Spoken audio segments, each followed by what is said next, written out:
You know, I was just calculating how many missed blowjobs it took to buy this car. I think, I want to do the math here in front of you guys because I need you guys to see this. Hold on, let me just go to my calculator here. Okay, so this car is, we'll just use a round number of 900 grand. We'll divide this by the average blowjob in South Florida. A good looking girl at least. That's 4,500 blowjobs missed because I have owned this car. Now, usually people compound the interest, on their loans or things. Since we buy them cash, we have to look at the cash value of the car in the marketplace. Now, cars are usually made to attract whores and hookers. So in this particular case, we are looking at this car as a 4,500 blowjob opportunity loss, which is 3 years of amazing blowjobs lost because of this. I don't know how I feel about this.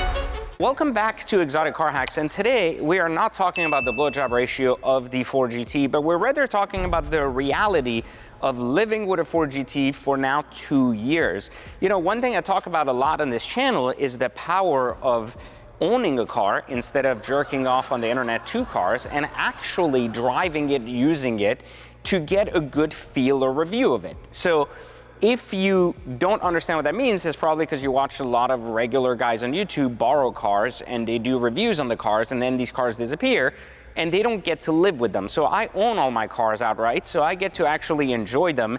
And in some cases, I've actually said that I refuse to do reviews early on cars because I don't have enough time with them. And other times I go, it's not even about the time I spend with them. Unfortunately, my opinion changes over time. And it's done that a lot of times with a lot of different cars. Like, for example, I hated my AMG GT Black Series when I first got it. Then I did a power kit on it, and it became like one of my favorite under 500K cars to drive. And the same thing can be said with a lot of different cars. Like originally when I got my SLS Black Series, I didn't enjoy it that much. Then I kind of tweaked a few things, drove it, and I started kind of understanding it. Now, I still don't love it that much, but the point is that sometimes as time goes on, you get to learn and understand cars differently. And for that reason, you get a different connection to the cars, and it puts you in a better kind of capacity to understand what the goal was to begin with. So the Ford GT has been here for about 2 years now, and I've put about maybe like 1,000 miles on this within 2 years. And it's not necessarily because I didn't like it, it's because it does a few things really well when you first engage with it, but over time, it gets really fucking annoying. So originally when we did the review, and I'll link the original review here in the description, I said a couple of really good things about this car. And I still hold that it has a lot of good to it. Like, it's really beautiful.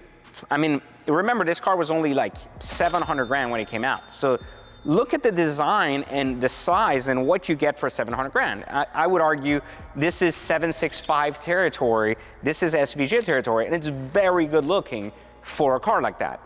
And then I also talked about its ease of use. Like, it's got very few buttons in sense of like, it's a driving experience. And I talked about how it's very similar to a LaFerrari for a lot less money. And when I say that is this car had this system, well, I don't know if you remember the system, but the whole point of this car was that the pedals and the actual the seat doesn't move, so the pedals and the steering wheel move, creating like a very centric experience to sitting in the car. Now, getting in and out of the car if you're fat, we get it, is difficult, but the other problem is if you're not skinny and short like me, like I'm only 5'8", I gave myself an extra inch just like I do for my cock. In this particular case, you're sitting next to whoever's next to you. Now, if you're hoping to get laid, it may work because the person has to hug you. So if she has big tits, it works. But if you're sitting next to another guy, it's really awkwardly peculiar to be, and I used a really big word here, you saw peculiar. I don't know how to spell it, but I know it means strange. And you sit next to someone and it's very large and it's very awkward because you're on top of each other. So you can never really enjoy a passenger unless it's a hot chick. So that makes it kind of weird because, if you want to enjoy something or you go out to dinner with a friend, you almost feel like you're fucking them on the seat. It's really weird. Like that doesn't work. We also talked about the buttons being cheap, like plasticky, which is fine. We can ignore that because we know Ford does that. They recycle the buttons. That's not a problem. And the worst part that I took to the car was really the steering wheel, which we're going to talk about here. The steering wheel has so many buttons on it, and it makes it very, very inconvenient because even there's switches here, but instead of having a volume button here, the volume is on here, and to change the stereo is here. This steering wheel would be way better if it had 10 times less things and we had a little fucking pad here like a normal car, because it's like, you have no idea how many times I wanted to change lanes and instead I changed the radio station. Like, imagine you're trying to make a right and you're like, yo, I'm gonna put my blinker on, and instead you want to Baby One More Time instead of Toxic on the Britney Spears album you're listening to. It's just fucking weird. It doesn't work. Like, this doesn't work at all. Like, this is a fucking steering wheel trying to be a Pagani steering wheel that's not a Pagani, and it's fucking stupid. So, car quality, decent. Carbon fiber quality, decent. Build quality, decent. Some plastic buttons, whatever. The thing with this car, though, is that I gauge a car, especially from my perspective of having so many cars, I gauge a car based on how often, over the course of ownership, have I desired driving this? Like, how many times did I want to jump in this and like drive this over something else here? And I was like, oh yeah, you know, like I miss driving my 918, oh, I miss driving my Phantom, I should get in for the weekend. And you know, every time I said, hey, you know what, it's been a while since I drove the Ford GT, I'm gonna get in it and I'm gonna drive it, I regretted doing that. Every single time for the last year I did that, I wish I would have taken out a different car. And this is what it leads me to, or where I get kind of a little bit of, I don't necessarily think that this car does what it does. So I have had moments where my old Ford GT, like this 1,000 horsepower red car, which I swear by is one of the best driver cars of all time, I've had moments with this car where I've driven that car and I hated it. And I've had moments where it was the greatest joy ever to take it out. And because obviously certain moods put you in certain times, not every day you want to be in a very loud 1,000 horsepower Ford GT.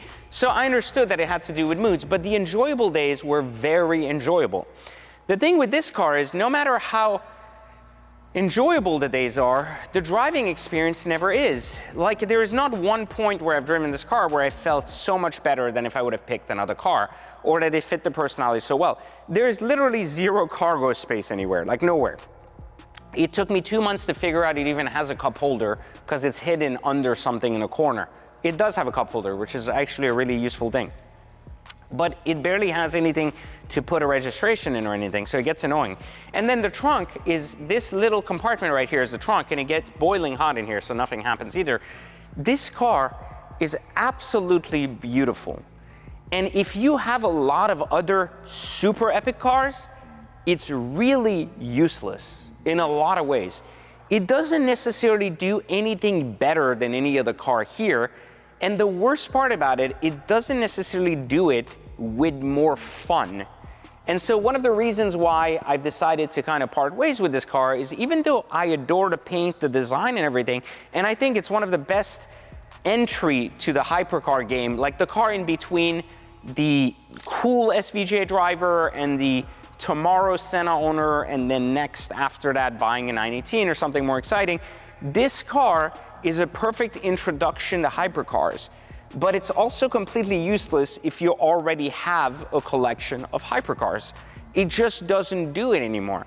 Versus the first car, the 06 GT, no matter how exciting new product gets, it still brings you back to the driving dynamics. Now, I'm gonna blame this on two key things. The first one is the suspension on this car is really fucking track heavy, even though it's just like, it's cool on the track, it's not so useful on the street. And I really pushed this towards what the P1 was too much for the street. It just didn't really like compute with me. It didn't really work well. And I think I blame it on that. The second one is, people always said, why does this have an EcoBoost? Why can't I have a V8 or something more exciting? And at first I was like, you know what, this EcoBoost really works. It's like a really good system, it works, there's a lot of power, the back end's like pretty open. And you know, over time, I feel very different about it. Over time, I feel like maybe it could have benefited from a V8 or raw, a more exciting driving experience. And the shifting could be much faster. The transmission's very fucking slow on the paddles compared to other cars. And for that reason, the paddle feel, the overall dynamic of the car, to me, it's just not that special anymore. And one of the key reasons why I'm gonna be saying goodbye very, very soon and listing it for sale. So I love the idea that this was a rare one-of-one car with the silver stripes instead of white. I like the tri-coat blue pearl paint. I thought this was phenomenal. I thought the quality of the car was very high. I thought the design was excellent. And I thought the fun factor was decent if you didn't own any other cars. For me personally, I think it's time to say goodbye. So if you want to learn more about owners' perspectives of exotics and luxury and more than anything else hypercars, then make sure you subscribe and like this video so you can have more. And let me know your thoughts. Does the Ford GT do it for you, or do you think based on how well the car market has evolved since, it's kind of lost its touch? I mean, the idea really remains that do cars age well, and do they age well at the prices they go? That's what we cover at Exotic Car Hacks. And of course, if you don't know what car hacking is, you could click the link in the description, learn that for free, or actually join Exotic Car Hacks because you actually want to learn this, and of course you want to stop losing money on cars, and it's a good time to do that, so you can click the second link and actually join us. It's pretty cheap. You're looking up exotic cars. The math should math, right? Anyways, catch you guys next time for Exotic Car Hacks.